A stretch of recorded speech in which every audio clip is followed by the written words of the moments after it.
So I mentioned in the previous video that the Soviet Union had been demanding that the Americans and British invade France, open up a second front in Europe to take some of the pressure off of the Soviet Union under the Nazi attack there.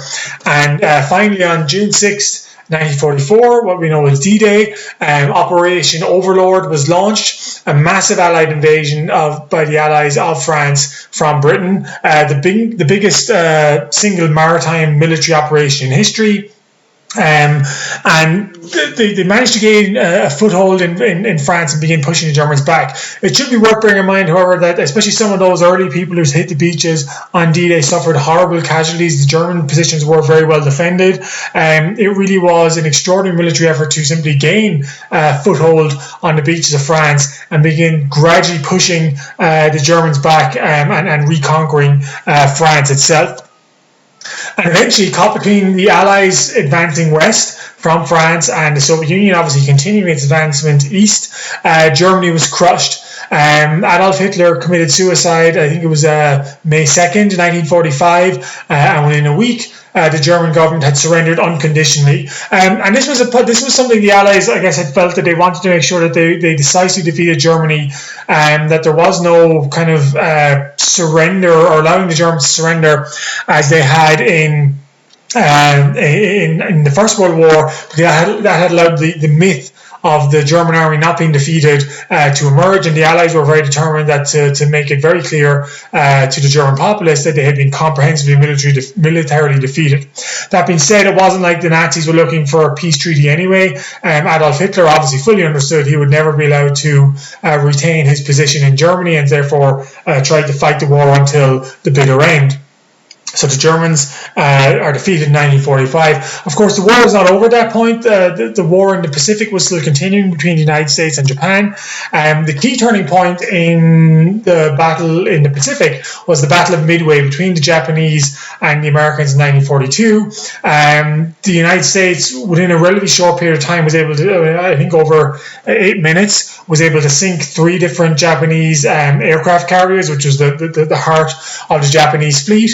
And so the Battle of Midway in some ways is the equivalent of the Battle of Stalingrad in the Pacific, in that it's kind of clear after the Battle of Midway that the United States technological and financial superiority is going to make a difference once the Japanese fleet is unable to kind of deliver a knockout blow to the United States. So the Battle of Midway is fought in 1942, but actually the war continues on in great ferocity and intensity into 1945 as well.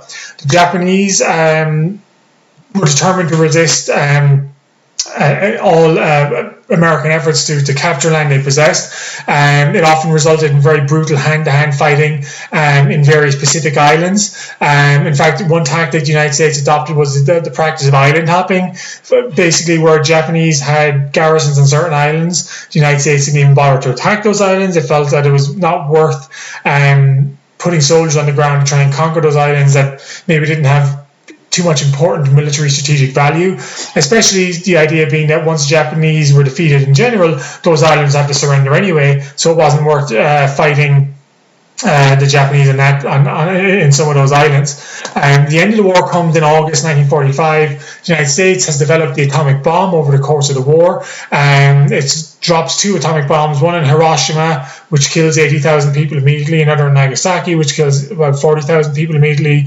And the Japanese government, under its Emperor Hirohito, which had possibly been trying to hope that it could have a negotiated settlement or no negotiated peace, kind of realized that it had no answer for the atomic bomb, and that the war was over, and that it would only result in further Japanese civilian fatalities if they tried to continue the war, and so the Japanese surrendered unconditionally as well, thereby bringing the Second World War to an end. So what were the consequences of the Second World War? Firstly, millions of people are dead.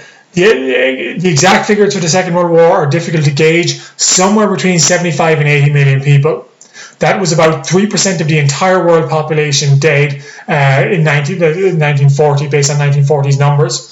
To put that in comparison, the First World War was about 40 million dead. So this war is twice as deadly, in part because it's fought over a longer period of time. It's fought over a much larger geographic range.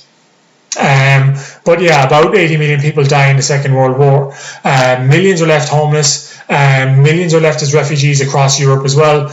Europe itself is obviously destroyed economically, socially, politically.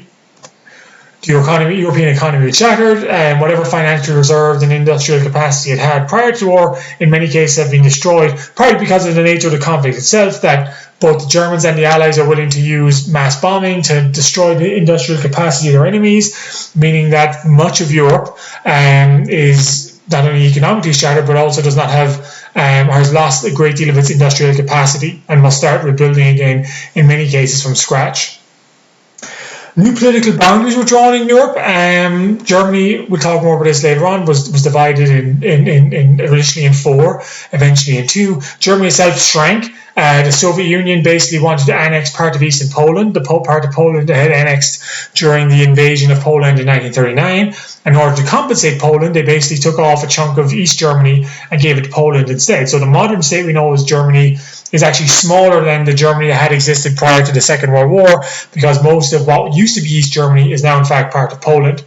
There was also a campaign to drive out German-speaking populations in various parts of Europe, especially Poland, Czechoslovakia, Eastern Europe, more broadly speaking. Some of these German populations were simply Nazi settlers, or Germans who the Nazis had settled in Eastern Europe. Not surprisingly, people wanted them gone. But other German were German people who had lived in that land for a long, long period of time, going back hundreds of years in some cases. Or in the case of Eastern Germany, had been living in Germany, had been German living in the state of Germany, but now found themselves suddenly living in Poland because the border had been shifted. So between 1945 and 1950, about 14 million Germans were evicted from various countries in Europe, and most of them were forced to try and migrate towards Germany itself. It's estimated, numbers vary, that maybe between 500,000 and 2 million Germans were killed in these forced ethnic cleansings. There were other examples of ethnic cleansing as well, but the German example was the most simple,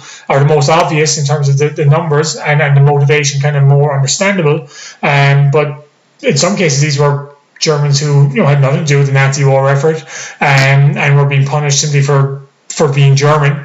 But one of the you might debate whether it's a positive or negative outcome, but one of the outcomes was that the populations of Eastern Europe became more homogeneous than they had been, that various populations, various countries taking this opportunity to remove minority populations from their borders in order to prevent or dampen down ethnic tension.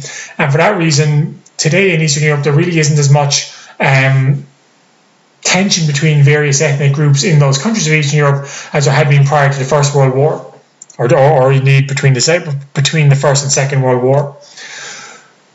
The apparent weakness of these European powers led to rapid decolonization. So for 2 reasons, we started to see massive decolonization, the end of European colonies, not immediately, not exactly in 1945, but over the next 20 years afterwards, most of the European empires disappear. One is simply the Europeans can no longer afford to sustain these colonies. 2 is that the kind of myth of invincibility that had maybe surrounded these European settlers, or these European colonists, the French and the British in particular, is kind of lost. And the sense of European superiority that they had used to justify their colonization kind of no longer made sense. But another reason was simply the kind of the Second World War had changed people's attitudes about colonization. I mean, why did Europeans feel justified in colonizing in the first place? It used to be because of the doctrine of racial superiority.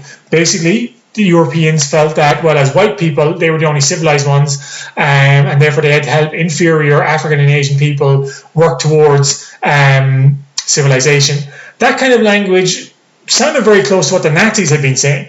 Not so much maybe in terms of trying to improve people, but certainly the idea of a clear racial hierarchy of superior and inferior human beings. And it was no longer tenable after the Second World War, which therefore raised the question, well, then how can these colonies be justified in the first place? So the Second World War certainly plays a major role in eventually the end of the major European empires, the mass decolonization which begins in the late 1950s and accelerates in the 1960s. And then finally, of course, and we'll talk about this more in a future class, but the 2 major superpowers, the 2 countries that most strengthened by the war are the United States and the Soviet Union. They are the only two dominant superpowers. The United States, of course, obviously possesses the atomic bomb. The Soviet Union will not get that until 1945. But the two economies that were not totally destroyed during the war, that gives them a kind of advantage. So their military advantage, their economic advantage, ensures that they are really the only two major powers in the world after 1945. That Germany, Britain, France, Italy, which had considered themselves major world powers prior to this, have very much been relegated to second place. So in our next lecture, we'll talk about the Holocaust, and then in our lecture the following week, we will discuss the Cold War and the emergence of a rivalry between the Soviet Union and the United States.